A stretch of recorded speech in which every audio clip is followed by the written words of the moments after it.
everyone, and welcome to Sunday. This is Sunday, Garland Sunday Sessions, 26th of July, 2020. Here we go.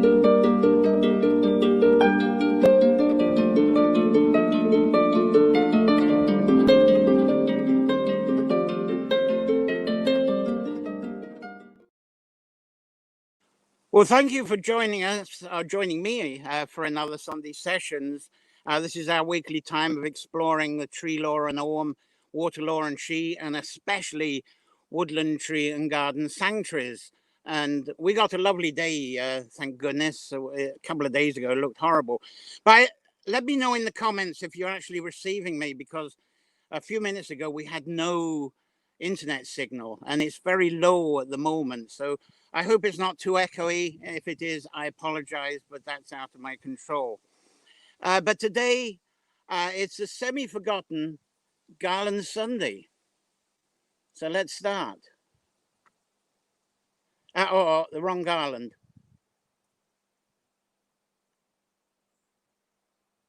Here we go. Tend to cover some of the ancient customs of the garland and hill and mountain pilgrimages, which I gather are sort of cancelled up Crow Patrick today, and first harvest Thanksgiving, be talking on that, and wrapping it all up really and bringing it all together through Bilberry Sunday. So who we got? There's a few people here. I see for some reason there's a smiley face, which is always a lovely thing to see. And Margie is here. Hello. And Donna's here, regular. Thanks for being here, Donna. Kimberly's on board. And Margie, got Margie. Oh, we got two comments from Margie. Thank you. Getting very active. Thank you very much. Lovely. And Kith's on board. You must be in Wales. I hope all is well from there. And greetings on this Garland Sunday. This really, if I can get myself back again. And this really is the first of three of these Sunday sessions that's going to cover this lunar season. And I'll be talking about why this last Sunday of July has come into being. There we go. And Chandler's here. Lovely to see you, Chandler. So I better get moving with this. So I'm going to Garland Sunday. So obviously there's some customs, ancient customs related to the garland. The making of the garland. Is it daisies? Later on, I will develop this. I think the daisies is more a modern and convenient thing, because daisies obviously very, very easy to find, and children love to make daisy chains with the daisies, don't they? Is that sort of something you did when you were as a child? But sometimes the garlands are made out of vines, ivy, honeysuckle. I think is probably an ancient one, very popular with the honeysuckle because of the enchanting fragrance. And sometimes garlands were made and flowers were actually inserted, because we have the lavender right now. And these garlands, by tradition, and I'm going to go into this when I go into the bilberry Sunday version, I'll be going into this with a bit more detail. But the general understanding is that these garlands are made and worn by girls and women that haven't had children. And as I say, did you make them as children? I certainly did. The boys and girls used to make them, put them on each other's heads. So when children make them, it's fun, and they're probably not fully understanding of the traditions. But as I've been mentioning on the past Sunday sessions, we tend to regard Beltane as a time of mating, and the Imbolc being a time maybe that women first start looking in the well pools and looking for a vision of the mates that they're going to meet on the upcoming Beltane. But it's quite traditional to actually do that on the eve of May Day. That's become a sort of more modern, as there isn't time, to actually look into the well. I suppose the Imbolc these days have to wait another 3 months. Come on. Relationships could have been formed and broken up by then. So I think the modern thing is on the Beltane Eve. But if we follow that folklore, and with a mate. It is said that at this time of Lunasa, that if there was mating about them, well, this is the time that the women would be very aware of their pregnancy. And so being aware, if they didn't make the union in early May, then they're going to be making some serious preparations for union, for marriage at this time. But I've got some doubts over the strength of marriage at this time, because if you go into a lot of the folklore stories about Lugh, he had many wives. So I don't know. It's just a fun thing. It's a matchmaking day. Make the most of it. And it is a sunny, wonderful day. It can sort of set off some enchantments. But if everybody mated on Sawan, think about it. That also suggests that all human births would be on Sawan.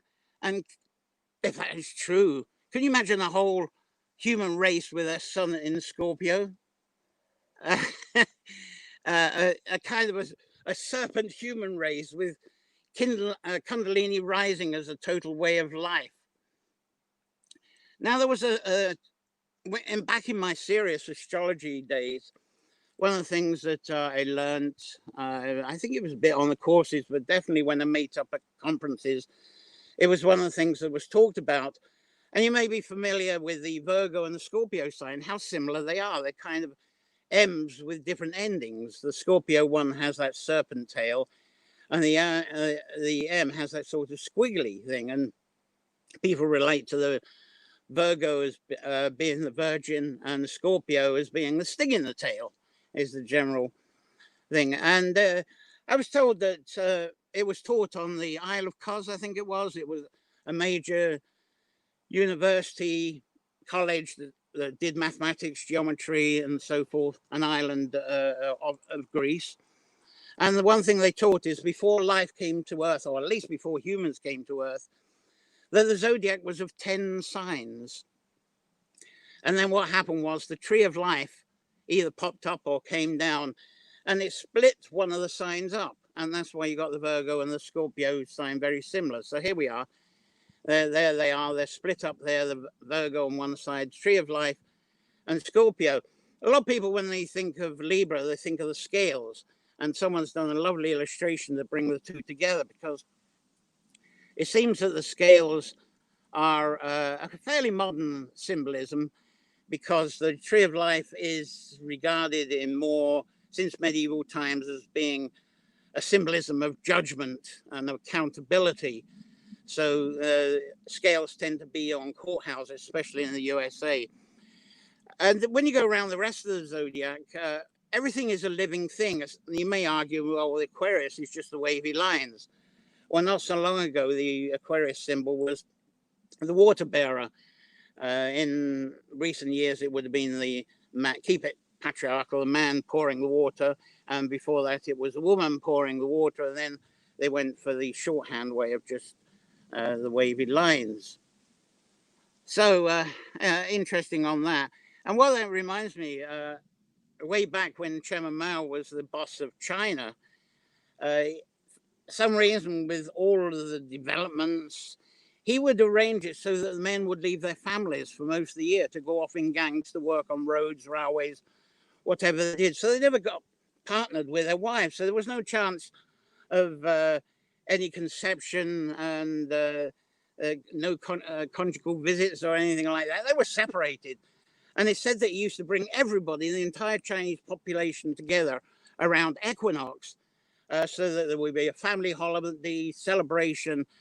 And hopefully they would all start mating so that the whole population would actually be born on Chairman Mao's birthday, 26th of December. I would say in a whole nation of sun in Scorpio. What about whole nation sun in Capricorn then? I got moon in Capricorn myself, so I have my sympathies with with that intention. But anyway, going back to the woman with the garland, let's pop one up here. Is a woman with a garland there, and first would climb up the hill with I should have something with the first harvest offering. Now I'm kind of ahead of myself here, because if she is pregnant, it's said that her partner would accompany her, and then getting to the top there, if she is without child and she is carrying the garland, she would dig a hole, but if he's with her, then he would dig a hole, and I couldn't find any digging hole pictures, so here's what I have. There we go, digging a hole. And they would, if it was just a woman without the mate, she would then take off the garland and bury it whole. But if she's pregnant, the mate would take off the garland and actually would break it up and scatter it. It wouldn't be buried in the hole, maybe. And it seems a lot of these traditions, they would change and become very regional. And it's what they would learn, maybe what bards told them that were visiting, of the variations. So this is where you got variations on traditions. Some would break up and scatter, some would bury in holes. So, what have I got for the next?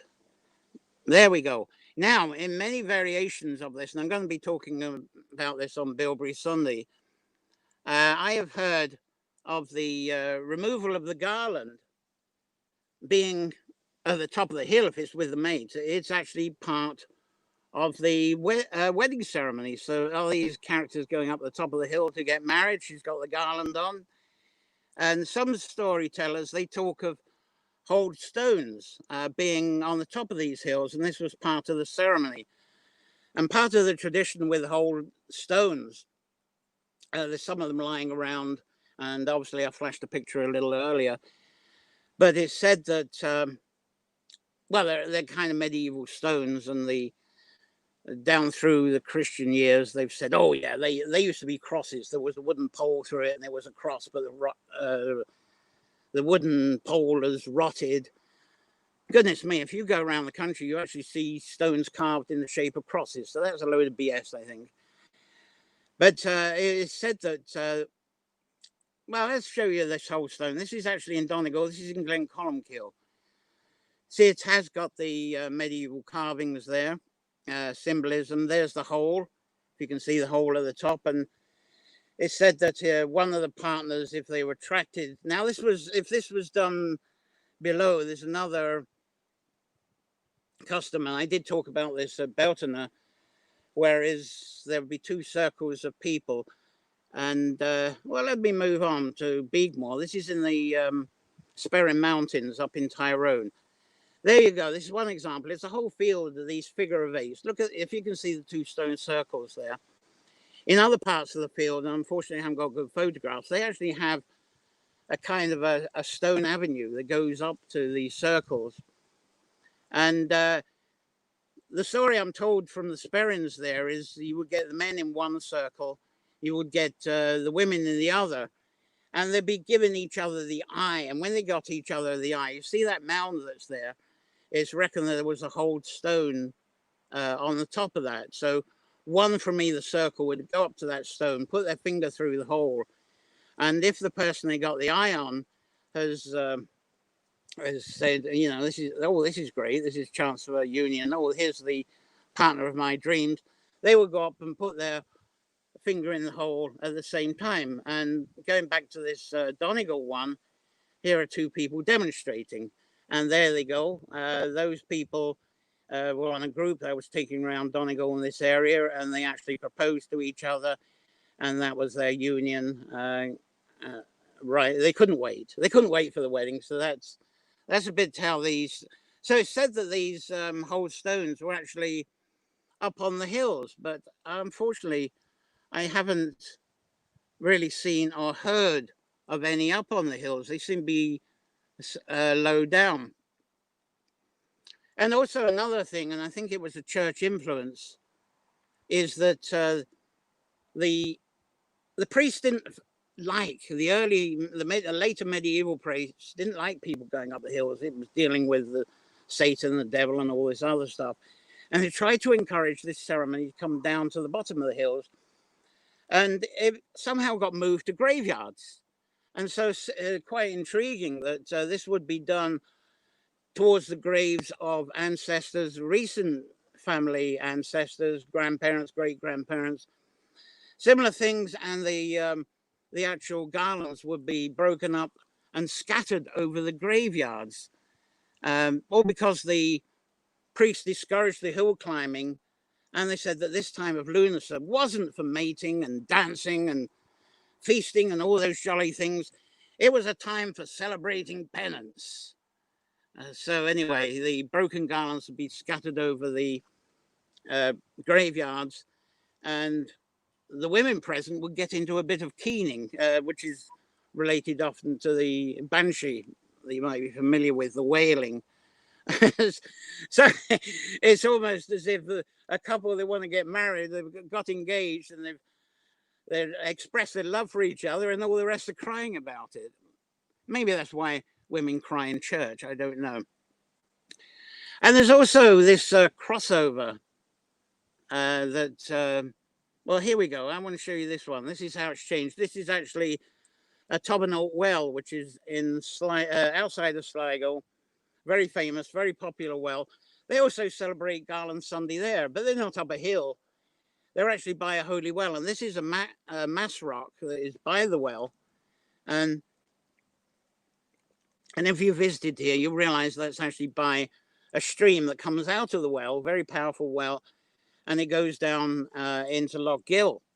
And it's with these mass rocks, because it was penal times when the Catholic religion was suppressed. The priests would arrive by boat from somewhere. They would get off the boat, and they would go barefoot up through the stream, and they would have these mass rocks very close to the stream, and they would hold the mass. People locally would secretly know. It's a very covert thing. They would come along, and it wouldn't take long before the landlords and agents and all the sort of Protestant crowd would know this was going on, and they'd be down with their dogs, and the dogs would be trying to sniff out the priest to try it so they could capture. But no, priest by that time is already back in the stream, going down the stream, getting on his boat. There's no way the dogs can follow his trail. Anyway, the Garland Sunday has transferred from a mating to a celebration of overcoming the penal times, but also celebrate, don't forget to do your penance, because this is a time, it's the end of July, they call it the Hungry July, which I'll explain a bit later on.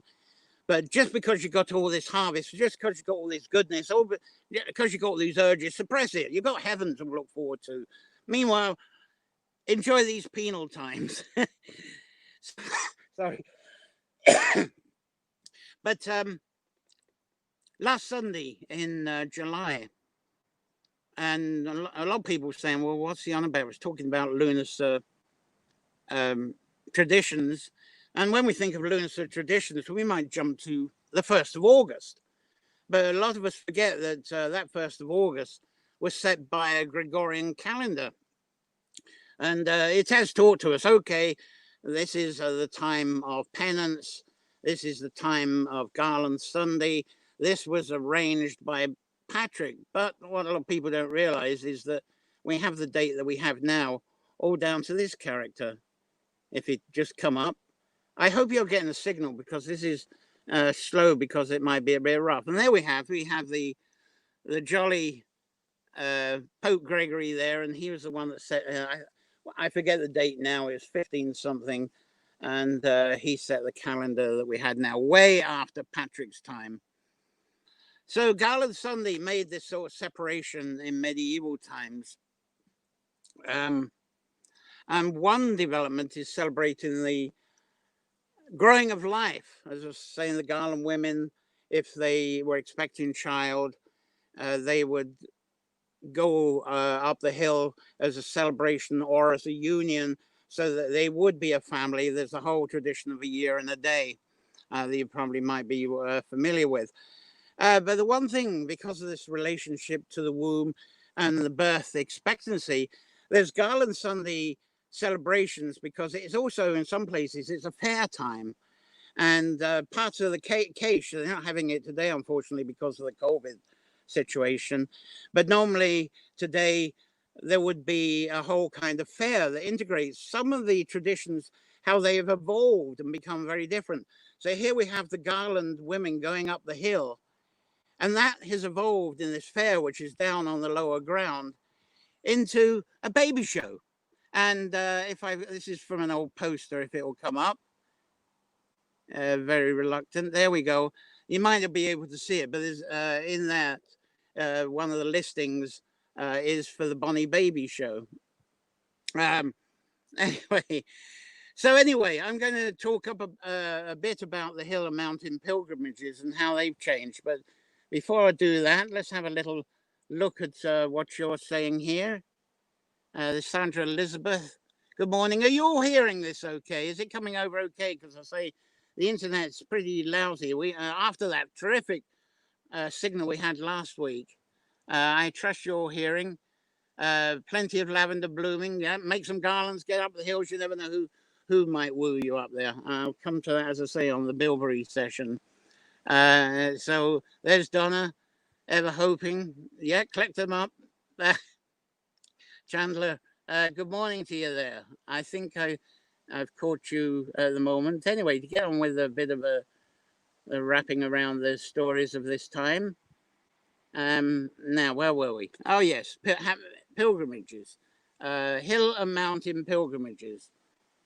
There we go. There's some people on the hill and mountain. And this is well known for the Crowpatrick, known from ancient times as the reek. And some people even know it as Crow Lugh. Reckon that before it was Patrick, it was Crow Lugh. But I gather it's sort of cancelled, or people are highly discouraged from doing that today. So there we have, when there's no people up there we have the reek. And also, it's not just there. A lot of people think that the Garland Sunday, that's the only hill or mountain. But there's people used to climb up different mountains, different high points around the country. So here are some of them. And I know this is, some people have diverted from Crowpatrick to this one. And this is Church Mountain in Wicklow. And when you go to the top of that, there's the church. It doesn't have the fancy church like the top of Crowpatrick. But what the church did, it actually demolished an ancient cairn. The cairn was removed there, unless it had already fallen down and perhaps taken to use as wall stone. And you can see the remains of the little church that was put in there for the mass. So that's one place. And then there's Bandon Hill. I haven't got a decent, or Bandon Mountain above Bandon and Court. I haven't got a decent photo of that. But here's the top. And what's lovely on that, on the top, there's this lock. I went towards the top, and that people would bathe, and they regard that as a holy bit of water. And then another extremely one that's probably going to be an alternative to Crowpatrick is Slécht Donnard in County Down. That's looking at it from Newcastle. Lovely little town. The people perhaps accommodate him before they go up the treacherous climb up of Slécht Donnard. And then we have our local Hill of Cache. And there we have, that's looking from Carracrory here. You can't see it in the photo very much. Well, I can see it now a little bit. Can you see towards the right? There is a little cairn. Well, it isn't a little, it's quite a big cairn sticking up. And I did pick up one photo here. It has a little standing stone on it. It's called the Pinnacle. And it's looking over, that's Knocknaray in the distance in Sligo. And people up there, the lay hunters, they have a grand time working out alignments from that point. And as I say, there was the Tobernaut Well, where people have been dragged down to the lower levels. There's a picture of the Tobernaut Well with a carving on the right that was done by local Michael Quirk with the black stone, mysterious black stone. You'll have to ask him about it. Why did he put black stone in it? He has lovely stories about the black stone. I think it's from Kilronan. So that's where they had that mass. That's the mass rock you can see there that was covered, that people assembly around. And you can see the well behind that. And then to the side of that is the stream that runs down. And that's apparently people pulled down to the Tobernaut Well as an alternative to the cairn spots on the Ballygawley Mountains, sort of reddish mountains that are behind over the other side of Lough Gill.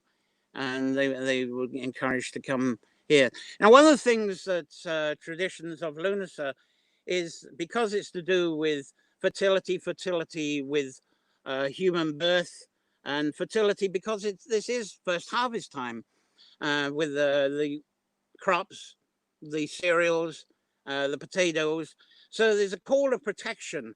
And I'm going to go into a quite a dark tradition of this shortly, but this protection, loosely, you call upon the Coo, because the kayak, the hag, the goddess, the woman spirit of the mountain, she always has a protector beside her to protect her entire spirit. So there is protection. Interestingly enough, when this is made into an external idol that we can recognize, up comes the Irish wolfhound. That is the Coo. That's the symbolism of the Coo, the delightful Irish wolfhounds. And because of the bringing and meditating on protection and calling for protection, like I was saying, that baby, the birth has sort of organically moved on to become a baby show. From the Coo, from the protection, from the wolfhound, guess what they have today, especially in Caish? Dog shows. Anyway, I think I better move on to the actual first harvest ceremony, just to check how you're doing. Hello, Siobhan. Hi. Nobody said if you're getting a decent signal, so assume if you're making comments, you're actually seeing and hearing this. I hope it's not too echoey for you. So now, as I say, the first harvest, and this is really it's really a Thanksgiving. The whole Lugh is a Thanksgiving to the first harvest. And a very important thing is the first harvest loaf, traditionally made from barley. And the first barley is harvested on the dawn of Garland Sunday. It must not be touched. By tradition, it must never be touched. It'd be bad luck. There'll be dark luck if you actually do the harvesting. This is the time to do the harvesting. And some say that this is a Garland Sunday tradition. The last Sunday of July, do not cut the barley until then. Again, we're talking about the Gregorian calendar. So something got mixed up along the way. Part of the penance, I would say. Oh, don't you dare dig up the barley until the last morning of the last Sunday of July. Otherwise, it'll all rot and you'll starve through the winter. There's all this fear-mongering, isn't there? So some things haven't changed. Anyway, that's the tradition. Don't you dare touch that barley until the dawn. And at dawn, go and get some of that barley and make a loaf of bread like I was showing earlier. I don't think that's barley. Someone has made that absolutely delightful and put some fruit and stuff into it. But do I have the picture? No, oh dear, I didn't call up. One of my pictures is missing out. Anyway, I had a delightful picture of malting of barley, because that's the other thing, is with that first barley that's picked, you don't only make the first loaf, you actually make the first beer by starting to malt the barley, which is germinating the barley. It's almost like semi-sprouting, where you try and catch it, the barley, as it kind of enlarges before the sprouts come out. But some brewers actually like to use the barley when it has just sprouted. It has some lovely pictures of that, but that seems to have got lost, unfortunately.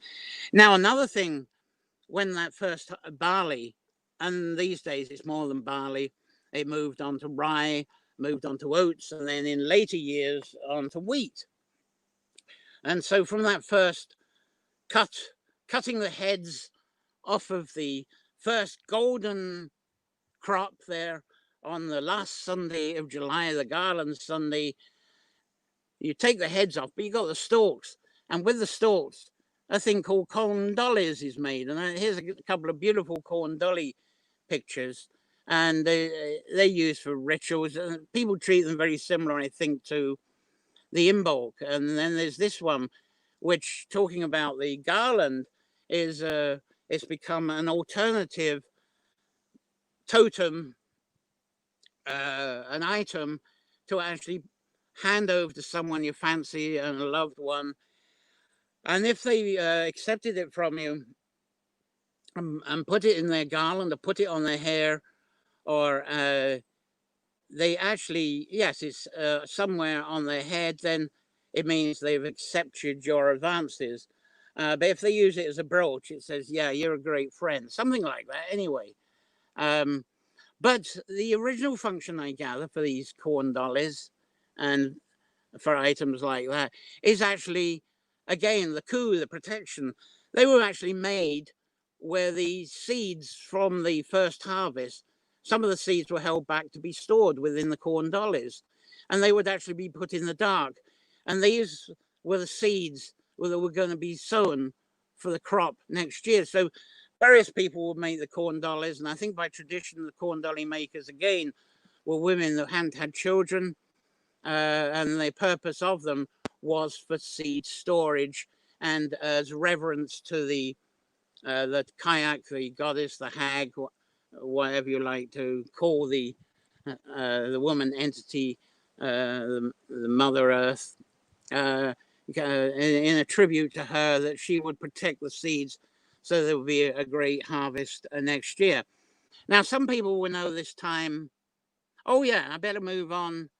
Yeah, Lammas. Some people know this time as Lammas. And Lammas, the first Mass, the blessing of the bread. And as you can tell by that description, again, it's almost like as if that has come in as a tolerance by the Christian church for the old ways. So, yeah, okay, you can keep your bread making up, but regard it as Mass, as kind of a contribution, or as a thought, as a contemplation of Mass and that dear old penance. So that's the Lammas loaf. When that's baked, I talked about taking it up. It's similar to the garlands, taking them up the hill. And some traditions say when you're at the top of the hill, break up the bread. And I know in the Case-Shield, you go up the top there and there's crows. And there might be ravens there. Anyway, corvids of some form, not COVID, but corvids of some form there, and they eat the bread, and they're said to be a living manifestation of the goddess spirit. So you're feeding the goddess with your first loaf as a thank you. But in later years, when after potatoes came to Ireland, the same tradition as getting the first barley, this is, you don't dig up the potatoes. It's said to be very, very bad form, very bringing on a curse if you dig up your potatoes on before today, before this Garland Sunday, because anybody who did that, who sneaked in, they said, well, they're desperate people, because it's known as Hungry July because there isn't much from the gardens. It's just some wild food. So by this time, it's been lean ever since Belthner. It's been lean. And then all of a sudden, dig the potatoes up, take the heads off of the cereals. Suddenly there's abundance. August becomes feast time.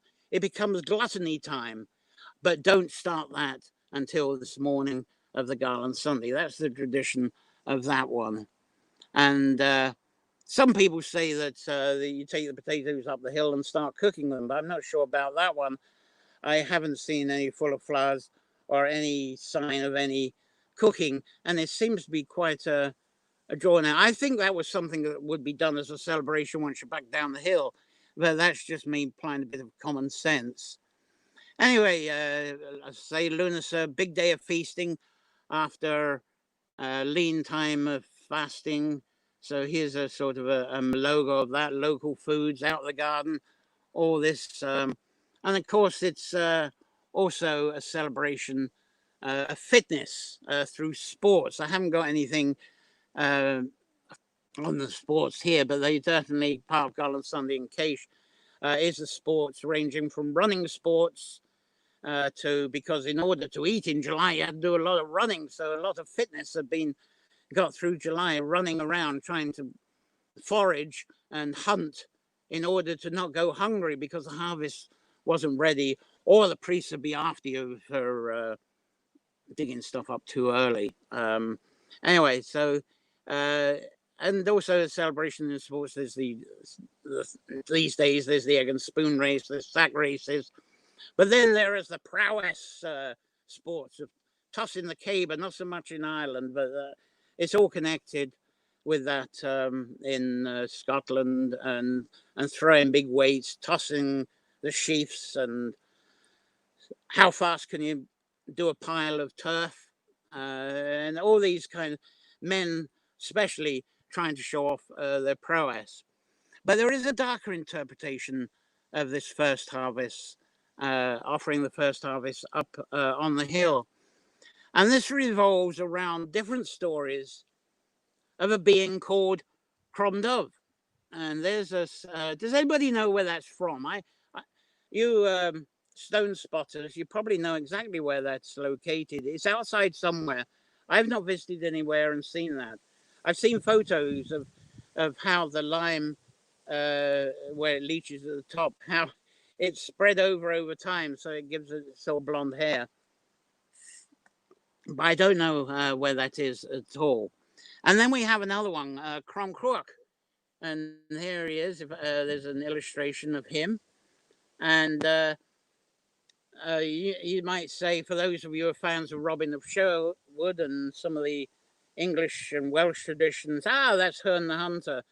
I'm not talking about that so much on this session, but yes, they're linked. They're linked all right. And then we've got the, but this Crom Dubh character, he's sort of translated as being a stooped over dark man or god.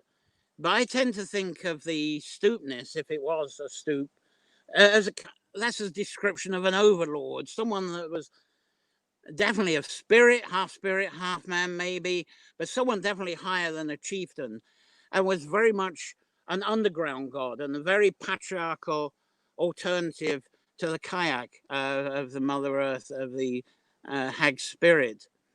But then this character here, that's the only illustration I'm doing, the Crom Cruach. Well, oh no, let's go back to them. It's from the underground that this, that our Crom Dubh, he said that it is him. Again, this is part of the penance thinking. It's him that actually commands the sun to shine brighter and longer. He it's claimed that his spirit is the reason the days get longer in the summer, and so that the cereals, the barley especially, can actually ripen into a sort of golden brown, into a gold. And it's all down to him, as told in the folklore. If it wasn't for him, well, there wouldn't be a cereal harvest for our food survival. There wouldn't be the celebration and gluttony. But so we have Crom Cruach, who's actually whereas we had Dubh, he's the overlord underground. This is the overlord of the ripening sun, the harvesting of the cereals, and the cutting of the head. It said when you harvest the cereals, we're actually cutting off the head of Crom Cruach. So when you cut your barley or wheat or oats or rye first thing in the morning, you're cutting the head. Poor fella here, do it every year, and that's the celebration of this time before he can engage in any curses, that you cut the head off. So it's very similar to the English and possibly Welsh story of John Barleycorn. Here we go. So it's kind of said that the bread from these cereals that's cut on this Garland Sunday, or maybe for lunacy, it's going to be a different, I talk about Ireland and Garland Sunday because that's what we have now. So, but the head from these cereals, the bread made, is said to represent Crom Cruach's head. People regard that as a sheaf, but I think there's something in the imagery there as his head. So maybe that's what's taken up the hills was in some areas, and is scattered and buried on the hill as a gratitude donation from Crom Cruach to Crom Dubh. And there are stories of Lugh taking bread to the top of the hill in the plain of Slécht. And I'm going to do I think next year, I'm going to do a whole Sunday session on Slécht because it's a fascinating area, fascinating stories, and it involves those croms, especially the golden idol of the Crom Cruach, Crom Cruach. And here's an artist imagery that although it comes over as silver, it's supposed to be actually a golden idol. And around that was 12, it's said to have been 12 bronze statues. And these are the symbolisms to mark the presence of the Crom Cruach. And some say that Crom Cruach and Lugh are the same, that he was the human manifestation of the Crom Cruach. He was the sun, because Lugh is said to be the sun god. And so all of this is relative. And a lot of these priests that said that Patrick and other so-called saints were converting to be scribes and writing the scriptures and living lives according to what's written by the Middle Eastern scriptures, that they were very influenced by this cult of these croms, and they still carried them. So it's said that Patrick came along, he wasn't going to take any more of that, and it said that he cut down these idols and buried them and built a church there. And here is, I haven't got any photos of the church, but there we are, Patrick with a Crom Cruach, ugly looking creature on that. Banishing him there. Patrick did a lot of banishing, didn't he? So that's him sort of getting rid of that. But they, going back to this picture of the idols here, there's some story that came about, the gold being representative of Lugh, because it's said that Lugh would, in ceremonies, would carry gold, would actually have a gold breastplate, would wear gold bracelets. And the bronze figures would be like his military, his Fianna, because this is a Bronze Age story, and they would have been carrying Bronze Age swords, which are more like daggers.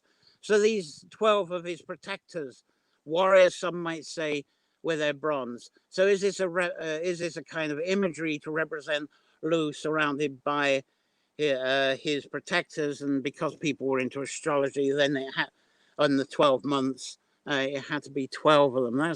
I think that's how they got bent around. Now, the townland of Killycluggin in County Cavan is where the church is, but I don't have any pictures, but just down the road from the church, it's only a few yards, is a copy of this Killycluggin stone. The original one's actually put into a Cavan County Museum. But some say this is a representation of Crom Cruach's head, and I've caught it with a sunset light on it. So it's all goldenly bronze here. And this was said to be a stone of sacrifice, because Crom Cruach was said to be evil, because this was, he's said to have been a blood sacrifice god. But the point is, let's go back to this hungry July again. And this is feasting time we're entering into, and part of the feasting would be to prepare the meat. And in those days, they didn't go along to Super Valley, or they didn't go along to any of the supermarkets and get a bit of meat off the shelves. When an animal was killed, that's going to be a big thing. Whether it might be a chicken, a hen that you've lived with for a few years, and suddenly it's going for the chop. You're not going to just chop the head off. Oh yeah, that's all right, we'll just have a munch. You're not going to take. It's not going to be like taking some breast off a supermarket shelf. It's going to be a big deal, and you want to do that with reverence and thankfulness.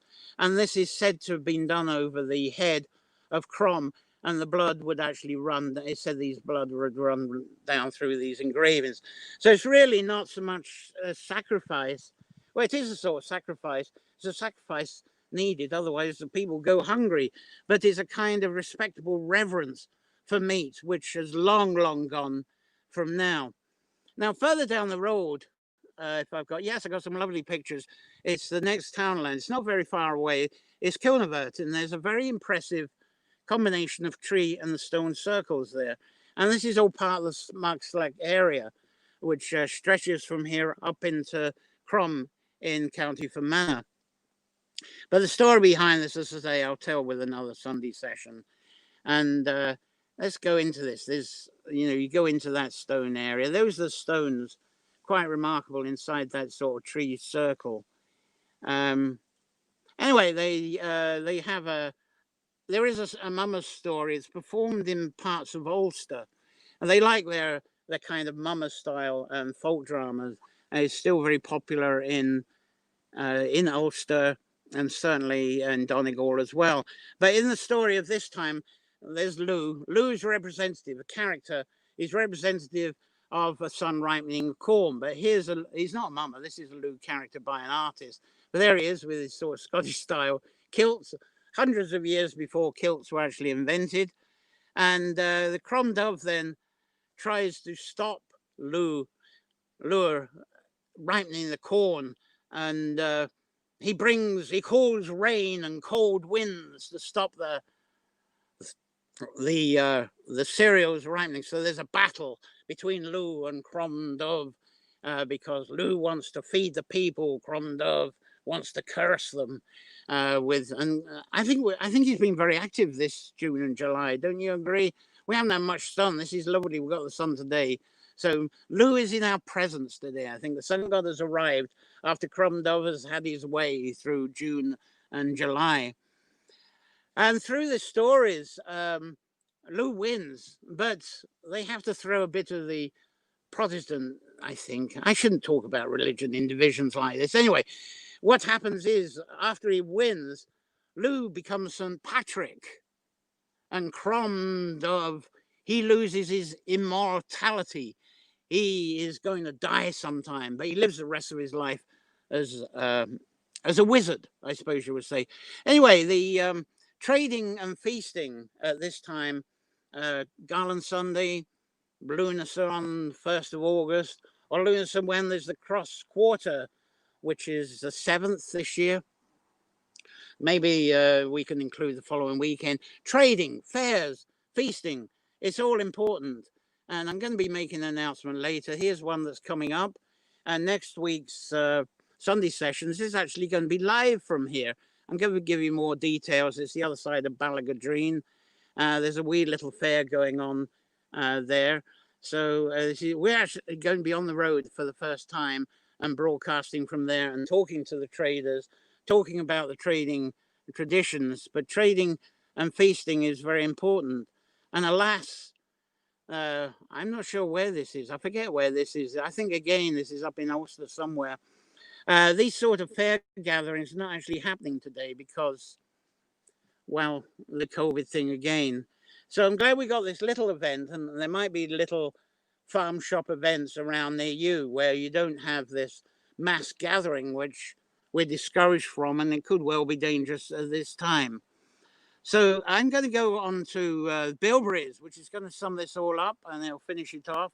And I just looked and watch you. Oh, Claire's here. Hello, Claire. Lovely to see you. And I wish we were at Garland Sunday in Case. I'm glad you're enjoying this, because the one thing at Garland Sunday is we don't get time to actually spread these old stories. We're so busy. We love the dog shows. We're looking at the dogs. And of course, the babies are fun. There's fun things. There's a nice cup of tea, and there's the chat. So you get into that. You don't get into the traditions. You get into the fact that it's a good crack with the people around you. And there's music. Traditional musicians get together with that. Donna's saying something here. I found some barley flour at the grocer's, so I'll be making bread later this week. As I say, it's very much a penal thing to say make it today, but really, when you talk of lunacy, or whatever you say, it's a whole August thing. Whole August is the gluttony month. It's great. And never heard of Garland Sunday. Yes, it's very much an Irish thing. It's sort of detached, as I was saying, very detached from the lunacy thing, and it seems to have been changed through part of the encouragement of people to come down off the hills, as I'm saying, and engage more in penal activities and the fact that Thanksgiving for the fact that the Catholic Church has survived through all the hardship, and all about don't get yourself gluttonous. You're living a life of penance. You're going to have time for all that when you get to heaven.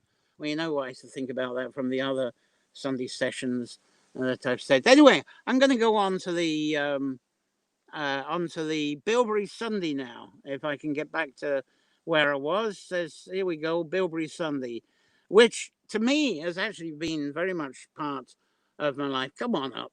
We lost signal. There we go. The ancient festival of bilberry Sunday, and this was very much goes back to my own childhood. I was actually first part was Yorkshire, then it moved on to Scotland. But the Yorkshire part, the bilberry is very, very big, even as a child. And I remember as a very young child how huge it was. But the one thing in Ireland with the bilberry Sunday, it's which is the same as Garland Sunday, it's very much a matchmaking event. And I've been explaining, obviously, earlier with the garland, the idea of the mating with the garlands. Let's talk about the mating with the bilberries now. Because up these hills, when you go up these hills, there's bilberries. Now, actually, that's I'm wondering about that picture. Is that blueberries, not bilberries? And I'll tell you why in a moment. The actual bilberries themselves, I might have a picture on it. They grow very wide apart. Look, that's more like what it's like with the bilberries. They don't come in clusters like the blueberries you're familiar with in the USA and growing in abundance now all over Europe and elsewhere. They are actually, often hidden under these leaves, and they're very, very well spread apart. And then on top of that, there's the kind of unwritten foraging law that you only take one berry in 6. So you've got to take one, and if you take the other 5, you're going to upset Crom Dubh, and he's going to, some nasty things are going to happen to the bilberries you do pick. So you've got these foraging rules, you've got the difficulty in finding the things. You're going up heathery hills, which are very difficult to stand on. And when people get used to this, they actually manage to pick, when they get used to it, they manage to pick about 8 ounces in an hour. As I say, pick up 1 berry, leave 5. To ease it up, and this is where the mating would take part. You would get the young boys, young girls, they would be up on the hills. And to break, they didn't have phones. They couldn't listen to the Spotify and the podcasts as they go up. They would like to actually have a bit of crack, a bit of chat. And it's delightful if they could have some chat with someone of their own age, the opposite sex. And so there's a kind of bit of teasing and even leading on to romancing. And it gets to the point where there's sharing of filling up that 8 ounces. Often the lads would say, to feck this, and they start helping the women fill their little tubs up. And there's a hidden agenda to that, which I'm coming on to. But of course, what happens, you get the 2 of them at it, and they've partnered up as bilberry mates, then that 8 ounces gets filled up a lot quicker. And then at the end of it, obviously the boys and girls will be courting as they go up the hill, and they're going up the hill doing this. Remember what I was saying about the Garland Sunday and going up the hill and with the garlands. This is a thing with the bilberries as well. It's very much an integrated tradition. So they were courting, and by the time they got to the top and the containers were filled, they might have really got well into the partnership. They may have well gone off to the side and had a bit of rumpy-pumpy and stuff. And if that sort of carry on had gone on, well, by the time they got to the top of the hill and they had done the hormones had been raging and they'd done the deed, and the woman herself was never maybe had a lad before, maybe she was a virgin. Oh, it's time to do the decent thing, as they say. So maybe that's when through the acts of romancing with the bilberries, that by the time you get to the top, the only decent thing to do is form a union and declare the partnership, just in case there is a wee little baby that comes along. And you might have heard the tradition of being married for a year and a day, because the babe might not come along. So there'd be a split up, and so you could try again the following bilberry session. So again, I said this is where it ties it all together. And I think the bilberries was the real start of it, not so much the garlands. And so because there we go, I couldn't find anyone. I couldn't find any lads sort of making garlands, because I was talking about daisies and flowers, but the garlands that the lads would make, as well as the picking of the bilberries, they would take those leaves and branches and they would start weaving a garland whilst the berries were going into the container. And they didn't have plastic containers back then, obviously. They had they would have been earthenware. They might have had glass if they were well off and could find it, but certainly the earthenware. So the lad would make the garland with the bush, some of the bush and other twigs, and would stick bilberries into the garland. So that would be the garland taken up at the top of the hill. And if there was a union at the top, that would be what would be broken up, what would be buried, what would be scattered. As I say, the bilberries kind of integrates it all together. Now, what happens with these bilberries? They've been gathered, and at the end of bilberry, people that come down, this is what happens at the end of any Garland Sunday anyway, is there's a Garland Sunday dance. It used to be known as the bilberry dance. And even when I was in Yorkshire, it was the bilberry dance. And what we did there, well, I'm going to talk about what happened to our bilberries there a bit later on, I think. Give me a few minutes on that. But the girls, they would end up, because the two of them made them together, so there was a partnership thing, they would come along to the dance and they'll be meeting their new mate there, and they will present their new mate with a bilberry tart, a bilberry pie or bilberry tart, as a celebration of that day that they mated together. Now, this is what's done today with the bilberries that collected. They'd make a tart together. And but I gather an older recipe was not the tart like this that we're familiar with, but it was more like a quiche. Again, this was a time of abundance and gluttony, and they would have had chickens, they would have had eggs. So they got the chickens, they got the eggs, they got the bilberries. So they would come up with a sort of quiche type of thing like this. And that's a more traditional use. And that was probably more likely what was presented to the lad. And they would share it together. But it was a kind of a union presentation and celebration that was part of the feasting and the dancing that evening, and it brings the whole day, the whole lunar abundance all together. So, as I say, the garlands made, the mating happening in the heather. What have I not covered? Let's think of the other names. Okay, in case you're not familiar with bilberries, that's a bilberry bush. I think that was taken in the Cavern Burren. That looks very Cavern Burren-y. Anyway, that's what it looks like. Bilberry bush and bilberry Sunday is quite big in the Cavern Burren. I know that. Frawn. They're known as frawns, and there are some signs in places being the frawn or froch or blaeberries. I used to know them as blaeberries, windberries, heatherberries, worts, monogs. And I talked about the lads making a garland, and I gather sometimes they would make, not for the head, but bracelets. That's a daisy one, but they would make the daisy ones, and whatever way they did it anyway, they would mate and they would fall in love, and that was quite a thing. Now, I was saying about my involvement, the one thing I did as a child, it was for pocket money, of all things. Yes, there had to be some capitalism in it somewhere. So that's quite abundant. That looks like blueberries rather than bilberries. Anyway, it's a signal of it. And the reason for it is, and it started, I think, in the Second World War. It was discovered that the bilberries were great for the RAF pilots' night vision.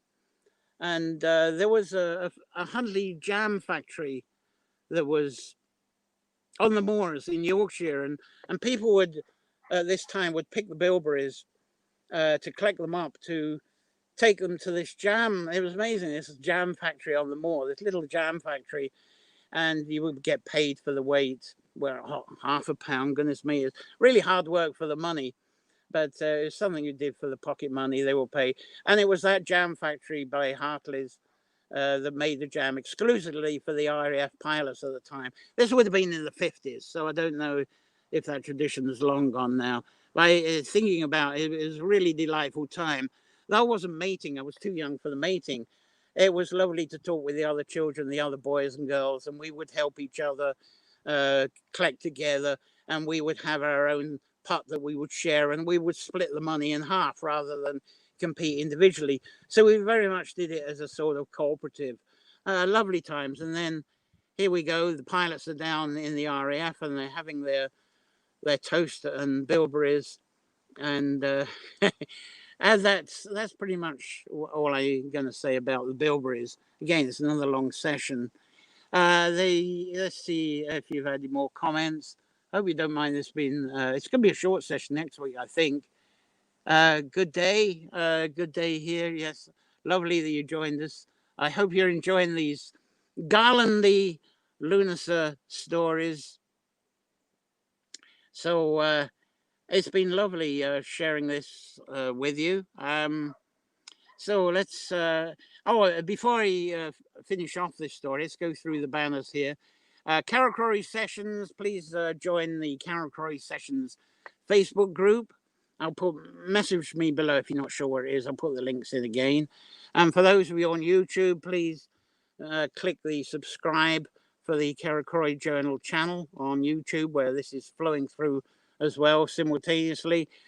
If you like podcasts, look for Tree Sanctuary on Spotify, and you'll get the audio of these, and you can listen while you're doing your gardening and cleaning the kitchen or whatever you're doing. Now, Sunday sessions here. There's a website, carolcrorycottage.com. Click the Sunday sessions. You'll get information of the Sunday sessions coming up all year round now, and live online. And you can also click a link in the Sunday sessions page to get the archive of the videos of the past Sunday sessions. You can do that. Now, this is all donation funded. The putting together this broadcasting service, also the Labyrinth Gardens, which I hope will have people sharing here when this COVID thing relaxes. Keep monitoring it each week, each month. One day we'll have a smaller group of you coming here on these Sunday afternoons as well for the contemplation. Do this as soon as possible. But that's the tip jar address. It's certainly highly appreciated. Now, next Sunday, very important next Sunday, and the Sunday, well, all these Sundays, I think, are extremely important. We're going to this do, and I'm going to look out for my posts. This quite, it might be big on your screen, it's quite small on mine. Take note of the air code. If you put that in your Google Maps on your phone, it'll get you straight to the point. This lovely little country cottage trading fair that's going to be happening, and so Sunday sessions is going to be live from there and roving around, talking to the traders and their sense of tradition, what they're doing there, why they're doing what they're doing. So it's going to be different, going to be interesting, very different to any Sunday session that we've done. Goodness me, I've been on over an hour. Next year this will be in 2 sessions, because bilberry needs its own session, I think, and also the Crom Slécht needs its own session as well. So this is the longest ever. Goodness me. I hope you are enjoying that. And anyway, the week after that, on the 2nd, is the 9th, which is actually the first harvest gratitude. Now, what I would like you to do, and I'll be posting about this, please send your contributions. Send your contributions of what you've been doing for Lunacy and your preparations, Garland Sunday, Lunacy, the cross-quarter days, how you've been celebrating, what you've been contemplating, what you've been baking, what you've been harvesting. Send little videos in, or ask to be live and talk about it for 5-10 minutes along with me. I want to do very little talking on the 9th. And straight after that, I'm going to do another session, and I wouldn't have been able to do it today, would I? Which is actually going to be Bards from the Woods. It's going to be a weekly poetry session from 3 o'clock, like we used to do in the Bards in the Woods. And that's so if you're a poet, either send me some live poetry. It must be outside amongst trees, amongst woodlands, bards from the woods. That's why it's named that. So there's no poets indoors. This is, and I'm going to be doing some encores from the bards in the woods when we were doing them.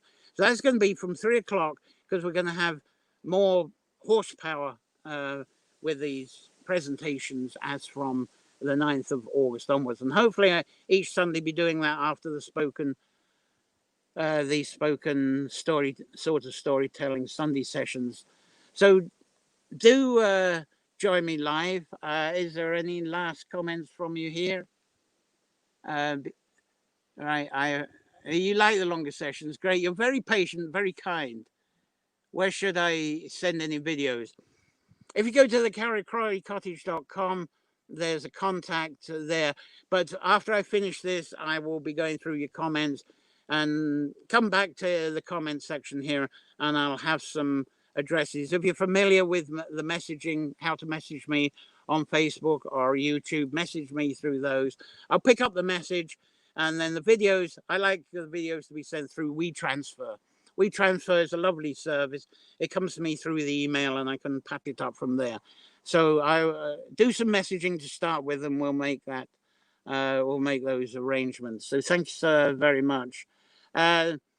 Right now, so thank you very much for Stephanie. Thank you for this sort of very long watching of Sunday sessions. Please keep your comments flowing here if you're watching this as an archive.